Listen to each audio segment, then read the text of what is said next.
Part 1. A neighborhood that believed it was safe. Jacksonville, Florida, November 1998. A quiet suburban neighborhood where children played freely in the streets, neighbors trusted one another, and parents believed nothing bad could ever happen here. 9-year-old Maddie Clifton was one of the most loved kids on the block, cheerful, energetic, the kind of girl who ran everywhere instead of walking. On November 3, 1998, she disappeared. One moment she was outside playing golf with a neighbor, the next, gone. The community launched one of the largest local searches in Florida history. Hundreds of volunteers, officers on foot, horseback, and helicopters, divers searching ponds, detectives going door to door, national media attention. Everyone was determined to find Maddie alive, but no one imagined that her body was hidden, not in the woods, not in a lake, not in an abandoned building, but inside the bedroom of a 14-year-old boy who lived right across the street. Part 2. The boy no one suspected Joshua Phillips was, by all accounts, an ordinary teenager, quiet, polite, shy, the kind of boy parents wished their sons would befriend. He played baseball. He stayed out of trouble. He rarely spoke unless spoken to. On the day Maddie disappeared, several neighbors saw her playing with Josh. Detectives questioned him. Josh told them, "Yeah, she came over, but she left. I don't know where she went." His tone was calm, controlled, not suspicious, and police believed him. After all, he was just a kid. A good kid. A kid who lived with strict parents. They moved on, but something was already terribly wrong inside Josh's room. Part 3. A suspicious smell and a mother's discovery. For 6 days, search teams combed every inch of the neighborhood. Meanwhile, Josh's mother, Melissa Phillips, noticed something strange, a strong, unpleasant smell coming from Josh's room. She assumed it was food or dirty laundry. Josh kept insisting he would clean it later. On November 10th, while Josh was at school, Melissa decided to clean the room herself. She moved a dresser, then a pile of clothes. Then she noticed something else. The corner of Josh's waterbed looked wet, too wet. She reached underneath the frame, felt something soft, and screamed. Inside the base of her son's bed, wrapped in bloody sheets, was the body of 9-year-old Maddie Clifton. Law enforcement arrived within minutes. The 6-day search ended not in the woods, but in a child's bedroom. Part 4. The confession of a teen killer. Josh was pulled out of school immediately. At the station, he broke down and confessed. His story was chilling. He said Maddie came over asking him to play baseball. He agreed, but during the game, he accidentally hit her with the ball, causing her to cry loudly. Josh panicked. Why? Because his father was extremely strict and abusive, and Josh feared getting in trouble for playing outside when he wasn't allowed. He dragged Maddie into his house. Instead of helping her, he attacked her to silence her. When he realized she was still alive hours later, he attacked her again, this time killing her, and hid her body inside his waterbed frame. He slept in that bed for days while the entire neighborhood searched for her. Detectives described the confession as one of the most disturbing cases of teenage violence we have ever seen. Part 5. The trial that shocked America. Despite being only 14, Josh was charged as an adult with first-degree murder. The prosecution argued he acted with intent, not panic. Evidence showed Maddie suffered multiple injuries over time. Josh checked on her while she was dying. He made no attempt to call for help. He hid the body for 6 days. The jury took only 2 hours to reach a verdict: guilty. Josh was sentenced to life in prison without parole. This sentence was controversial. He was a minor, but the brutality of the crime left the judge with few options. Part 6. A tragedy with no winners. The case destroyed 2 families. Maddie's family lost their daughter in the most unimaginable way. Josh's family lost their son, not to death, but to a prison sentence that would keep him locked away for life. The community was left traumatized. No one understood how a quiet teenage boy could commit such a horrific crime. And perhaps the darkest part of this tragedy, there were no warning signs. No violent history. No behavioral flags. The monster was not a stranger. He was the boy next door. Part 2. Inside the mind of a teenage killer. The shockwave that hit Jacksonville when the news broke that Maddie Clifton had been found in the neighbor boy's bedroom. Jacksonville entered a state of collective paralysis. Parents pulled their children off the streets. Schools held emergency assemblies. Reporters flooded the block, interviewing anyone who had known Josh. People weren't just grieving for Maddie. They were terrified because the killer wasn't a stranger. He wasn't a shadow in the woods. He wasn't a drifter, a predator, Or an ex-convict. He was a 14-year-old kid who lived across the street. A boy who played baseball. A boy who mowed lawns for neighbors. A boy who waved politely. A boy who hid a body under his bed for nearly a week. The community's fear wasn't just about the crime. It was about the possibility that something this horrific could happen anywhere, by anyone, at any age. Inside Josh's bedroom, what investigators found. Detectives returned to the Phillips home after the initial discovery. Their search revealed chilling details. Point 1. The waterbed frame. Maddie's body was wedged so tightly inside the wooden base that officers had trouble extracting her. The frame was stained with blood inside, but because it was sealed on the outside, none of that blood ever leaked out visibly. Josh slept on that bed for 6 nights, with Maddie's remains inches under him. Point 2. The cleaning supplies. Under Josh's dresser, wadded paper towels, a bottle of cleaner, a baseball towel with blood, a small paring knife. It was clear Josh had returned to the body multiple times. Point 3. His computer and school notes. There were no violent games. No dark searches. No indications of obsession with death. He was, in every outward way, a normal kid. That's what made it terrifying. What Josh said really happened. During questioning, Josh told investigators his version of events. He and Maddie were playing outside. She asked him to hit baseballs with her. He agreed. He accidentally hit a ball that struck Maddie in the eye. She screamed in pain. She cried loudly. Josh panicked, not because he feared she was hurt, but because he feared his father's anger. His father had strict, almost militant household rules: no guests when he wasn't home, no playing outside without permission, no loud noises, no mistakes. Josh's fear wasn't logical. It wasn't moral. It was survival-based. In his own words, "I thought if my dad came home and heard Maddie crying, I'd be in huge trouble. So Josh dragged her inside. He tried to silence her. When she kept crying, he hit her. When she still cried, he stabbed her. Hours later, when she was still alive, he attacked her again. Then he hid her body inside the waterbed frame." The entire incident, according to Josh, took place in a panic, but prosecutors argued something different. Josh showed calmness, control, and intent, returning to her body repeatedly to ensure she was dead. That wasn't panic, that was awareness. The father problem, the hidden element of the case. Psychologists and investigators later agreed on one thing: the father, Steve Phillips, played a major role in the environment that shaped Josh's behavior. Steve was known as rigid, explosive, unpredictable, verbally aggressive. Neighbors reported shouting through the walls. Melissa, Josh's mother, often tried to diffuse tension. Josh was terrified of upsetting his father. This fear created a pressure cooker inside the home. Experts later testified Josh was not afraid of the consequences of hurting Maddie. He was afraid of the consequences of being caught breaking rules.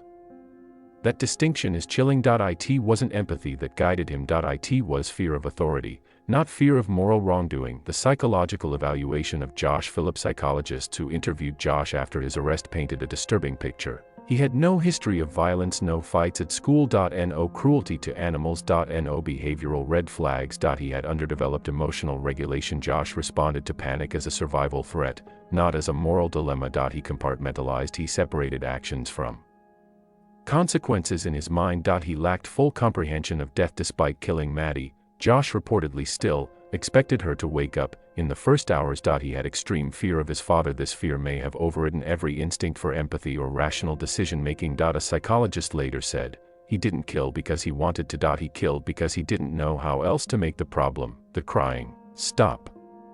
But the brutality of his actions remained undeniable. Community reaction: rage, horror, compassion, confusion. The town was torn in two. Group 1, he's a monster. He knew what he was doing. These people saw the brutality, the hiding of the body, the second attack hours later. They believed Josh was inherently dangerous. Group 2, he's a child who snapped under pressure. They pointed to his age, fear of his father, lack of criminal history, panic-induced decision-making. They argued he was not a cold-blooded killer. Group 3, both things are true. A small group, including some experts, believed Josh was not evil by nature, but possessed a dangerous combination of emotional immaturity, pathological fear, inability to handle stress, lack of empathy under pressure. Josh's case became one of the most debated juvenile murder cases in American history. The trial: when a boy stood before the law. At the trial, the judge had to decide, should Joshua Phillips be treated as a child who made a catastrophic mistake, or a dangerous offender who committed a cold Calculated murder, the prosecution emphasized, multiple injuries attempts to clean revisiting the body deliberate concealment they argued, he knew she was alive. He chose to kill her. The defense argued, he acted out of panic and fear. He didn't understand death. He had no malicious intent. But the jury looked at the facts, a 9-year-old girl, repeated injuries, intentional hiding. 6 days sleeping over her body. They delivered a swift verdict, guilty of first-degree murder. Josh was sentenced to life without parole. He was 15 when the sentence was handed down. A tragedy with 2 children at the center. One child lost her life. 1 child lost his future. 2 families were destroyed. A community was scarred forever, and America was forced to confront an uncomfortable question: what makes a killer? Nature, environment, panic, fear, or something we still don't understand? Josh's case is still studied in law schools, psychology courses, and juvenile justice reforms because Josh wasn't a stereotypical killer. He was a boy. A scared boy. A boy who did something unforgivable. A boy who changed the meaning of safe neighborhood for an entire generation. Part 3: Life Behind Bars, the making of a monster or the breaking of a child. Entering adult prison at 15. When Joshua Phillips entered prison at just 15 years old, he weighed barely 105 pounds. He walked into a world built for hardened adults, not teenagers. He was placed in a maximum security adult facility, one of the youngest inmates in its history. Prison guards later testified, he looked like a child thrown into a world he didn't understand.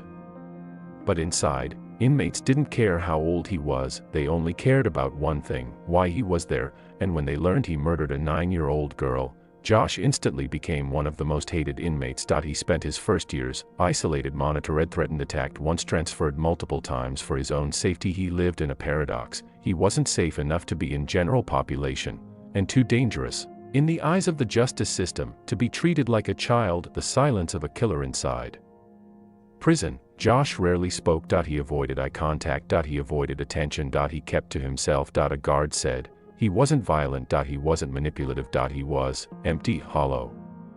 This echoed what psychologists had warned during the trial. Josh didn't have the psychological tools to handle overwhelming fear or stress. His response to stress wasn't fight. It was collapse. He was a boy who cracked under pressure and made monstrous choices, but prison hardened him slowly. He learned routines. He learned to avoid conflict. He learned to blend in. Over years, he became a ghost, present, but not alive. What Josh says now, the interviews decades after the crime, as laws began changing around juvenile sentencing, Josh gave rare interviews. His voice was calm, controlled, deepened by age but still quiet. He said, I wish I could go back. I wish I could undo everything. I don't expect forgiveness. I just wish I had told someone the truth before it was too late. He consistently maintained that he acted out of fear and panic, not malice. But prosecutors, even decades later, disagreed. He attacked her twice. He concealed the body. He hid it for days. This was not panic. This was awareness. The truth, as always, lies somewhere in the middle. Did Josh understand death? One of the most debated aspects of the case revolves around a chilling question. Did 14-year-old Josh Phillips fully understand death? Experts disagreed. Some said yes, he stabbed her. He hid the body. He cleaned the room. Intentional actions, they argued. Others said no, reportedly checked on her hours later, believing she might still wake up. A forensic psychologist explained, Joshua seemed to confuse unconsciousness with sleep. He could not fully grasp the permanence of death in the moment. Whether true or not, the result was irreversible. The legal earthquake. Juvenile life sentences challenged. In 2012, the U.S. Supreme Court ruled that mandatory life sentences without parole for juveniles were unconstitutional. This ruling reopened dozens of cases, including Josh's. Suddenly, he had a chance for resentencing. A chance for rehabilitation. A chance, however slim, for eventual release. Public reaction exploded. Maddie's family said, a second chance for him is a second death for us. Josh's supporters said, he was a child. Children deserve hope. The resentencing hearing was highly emotional. The resentencing hearing, two families collide again. Years had passed. Josh was no longer 14. He was a fully grown man in his 30s, shackled in the courtroom. He cried as he spoke, I took something precious. I destroyed lives, and I live with that every day. He didn't blame his father. He didn't blame fear. He blamed himself. But Maddie's mother responded with unimaginable pain. He gets to speak. My daughter never will. Josh showed visible anguish hearing her words. For a moment, he wasn't a killer or an inmate. He was a broken adult facing the family of the little girl he took. The new sentence: the judge sentenced Josh to 40 years with eligibility for parole. This means Josh will remain in prison well into middle age. He may one day be free. Maddie's family must revisit their trauma repeatedly at each parole hearing.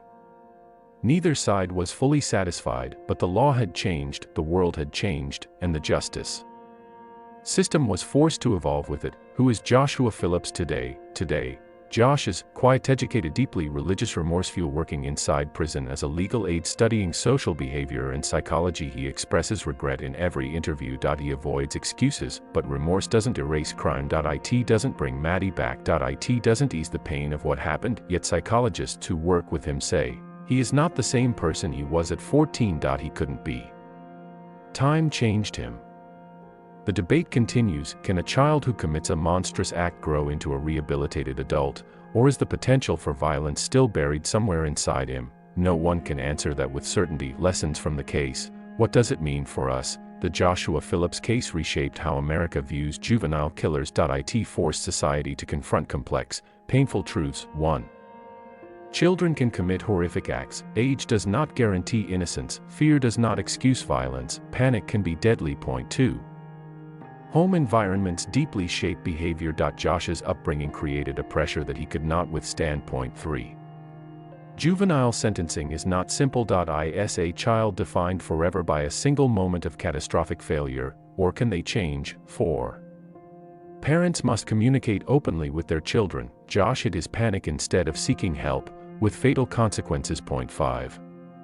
Evil doesn't always look like evil. Sometimes it looks like a quiet, polite boy next door. A quote that defines the case: a criminologist said it best: Joshua Phillips is not a monster, but he committed a monstrous act, and the world has struggled to decide which matters more.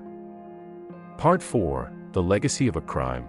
How a Child's ACT Changed America. Crime that never left the community.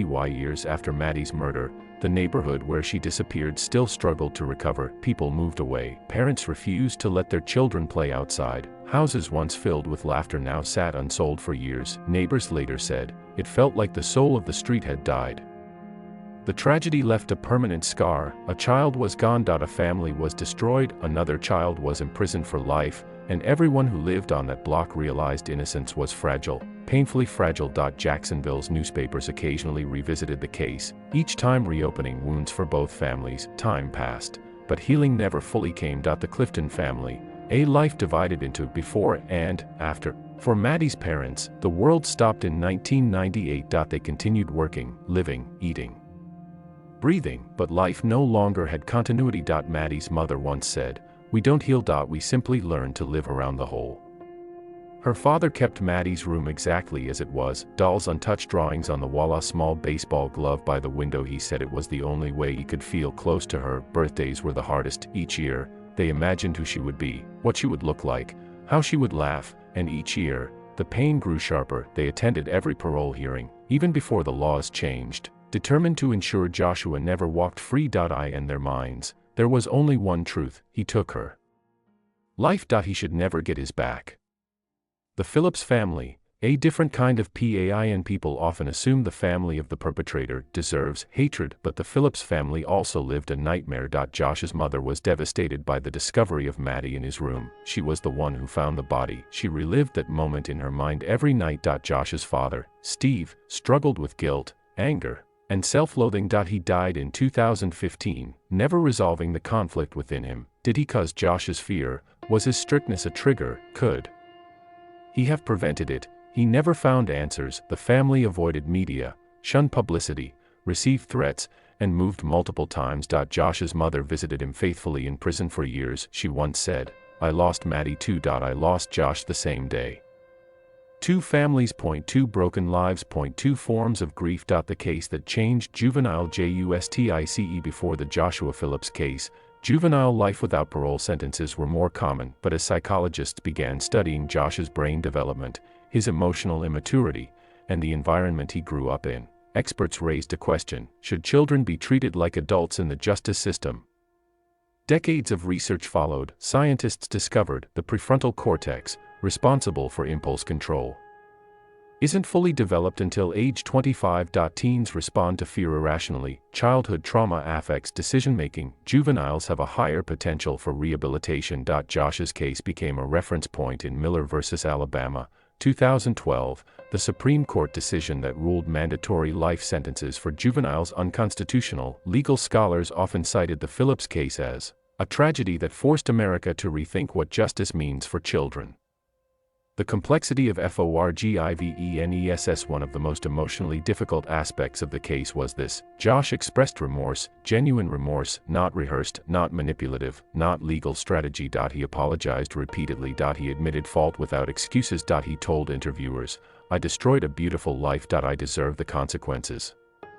But remorse doesn't erase a crime. It doesn't bring back a child, and forgiveness, if it exists, is complicated. Some people believe Josh deserved another chance because he was a child when it happened. Others believe that some acts, regardless of age, cannot be forgiven. Both sides felt their pain deeply. The psychological re-evaluation of Josh Phillips over time. Multiple psychologists studied Josh. Their findings were surprising. 1. He showed no violent tendencies in adulthood. He never attacked another inmate, never caused trouble, never showed aggression. 2. He developed emotional maturity. Years of counseling transformed him into a calm, introspective adult. 3. He understood responsibility. Unlike many prisoners, he didn't shift blame onto his father's upbringing stressfear. Instead, he said, "I made terrible choices, and I live with them." 4. He did not show psychopathic traits. His remorse was genuine. His empathy grew with age, but psychologists also cautioned, rehabilitation does not erase accountability. The media's role, shaping and distorting perception. Josh's case became national news. TV shows, talk shows, documentaries, everyone had an opinion. Some shows portrayed him as a monster child. Others painted him as a tragically broken kid. Neither depiction was fully accurate. Media tends to simplify, but real life is not simple. Josh was neither pure evil nor purely innocent. He was a frightened child who made catastrophic decisions, and then continued making them as he tried to cover up what he'd done. The truth lies uncomfortably between human broken dangerous reformable. A paradox society still struggles with. The impact on the prison. Prisons are designed for adults, not for boys. Josh grew up surrounded by men who committed murder, committed sexual offenses, lived in gangs, had decades of criminal patterns. He had to adapt quickly to survive, but inmates saw him as too quiet, too soft, too young. He was targeted early. Guards moved him repeatedly to prevent violence. By his mid-20s, Josh had become withdrawn, introspective, focused on education, dedicated to staying out of trouble. Away, he built a new identity to survive. Some inmates described him as a ghost. He is there physically, but his mind is somewhere else. Why the case still haunts America? Because it forces a hard question: can a child commit an adult crime? Absolutely. Should a child be punished like an adult? That's the dilemma. Can a child change? Josh did. Does the change erase the past? No. Is justice about punishment or rehabilitation? Depends who you ask. This is why professors, lawyers, criminologists, and psychologists still discuss the case nearly 30 years later. Josh Phillips became a symbol, not of evil, not of innocence, but of complexity. A reminder that real life does not fit neatly into categories. The unanswered questions. Even decades later, people still struggle with unresolved questions. Could the crime have been prevented if Josh received therapy earlier? Did bullying play a deeper role than the court allowed? Should fear of a strict parent be considered a mitigating factor? Was the original life sentence just? Is his remorse real? Should he ever walk free? Are we judging the boy he was or the man he became? There are no easy answers, but that is what makes the case legendary in criminology. The story isn't over. Josh won the right to eventual parole, but whether he will be released remains uncertain. Maddie's family continues to oppose his parole passionately. They believe justice can never be balanced. He took her future. He should never have won. Josh believes he must keep trying to make amends, knowing he never truly can, and society continues to debate where justice and mercy collide.